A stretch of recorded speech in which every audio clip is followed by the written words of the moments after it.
नमस्कार, मैं हूं आंचल सिंह।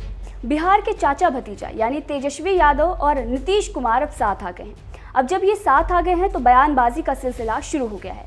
बीजेपी को तो मिर्ची लग ही रही है, वही जनता भी खिल्ली उड़ा रही है, क्योंकि कभी नीतीश कुमार को जमकर सुनाने वाले तेजस्वी यादव अब उनके साथ आ गए हैं। जहां तेजस्वी यादव अपने पुराने बयानों की वजह से चर्चा में हैं और ट्रोल भी हो रहे हैं, तो इसी बीच पत्रकार रूबिका लियाकत ने नए डिप्टी सीएम बने तेजस्वी यादव पर जबरदस्त तंज कसा है, जहां जनता भी इस पर खूब मजे ले रही है। दरअसल रूबिका लियाकत ने एक ट्वीट किया और लिखा, हम सत्ता के लोभी नहीं हैं, हमारे स्वभाव में बेईमानी नहीं है। हम जब उप मुख्यमंत्री थे तब एक भ्रष्टाचार का आरोप हम पर नहीं था। तेजस्वी यादव। यहाँ रूबिका लियाकत ने इशारों में तेजस्वी यादव पर तंज कसा है। अब इसी पर एक यूजर ने अपनी प्रतिक्रिया देते हुए लिखा है कि सांप नेवले में दोस्ती हो गई है। एक दूसरे यूजर ने लिखा है कि काश यही बात महोदय अपने पिता के लिए बोल पाते। एक और यूजर ने लिखा कि अपने पापा से कहो अब ईडी का इस्तेमाल करें, बिहारी हैं।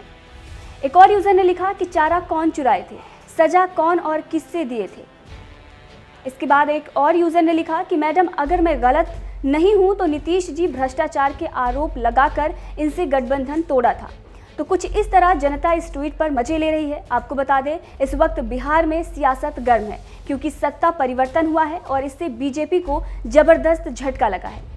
जहां नीतीश कुमार ने बीजेपी का साथ छोड़कर राजद का दामन थाम लिया है, जिसके बाद से बयानबाजी खूब चल रही है। जहां बीजेपी कई आरोप भी लगा रही है, तो वहीं जदयू भी चुप नहीं है। बातें तो राजनीतिक गलियारे में ये भी हो रही हैं कि नीतीश कुमार प्रधानमंत्री बनना चाहते थे, इसीलिए उन्होंने एनडीए का साथ छोड़ दिया है, क्योंकि एनडीए की ओर से पीएम मोदी उम्मीदवार रहेंगे। इसीलिए नीतीश कुमार ने एनडीए छोड़ दिया। चलिए अंत में आपको सुनाते हैं पीएम मोदी ने नीतीश कुमार पर कैसे इशारों में तंज कसा था। जिन लोगों में राजनीतिक स्वार्थ के लिए शॉर्टकट अपनाकर समस्याओं को टाल देने की प्रवृत्ति होती है, वो कभी समस्याओं का स्थायी समाधान नहीं कर सकते।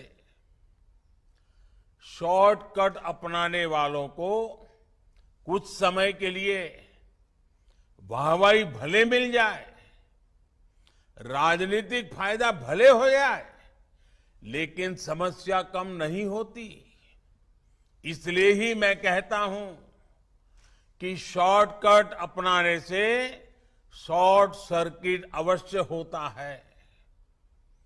शॉर्टकट पर चलने के बजाय हमारी सरकार समस्याओं के स्थायी समाधान में जुटी है। पराली की दिक्कतों के बारे में भी बरसों से कितना कुछ कहा गया, लेकिन शॉर्टकट वाले इसका समाधान नहीं दे पाए।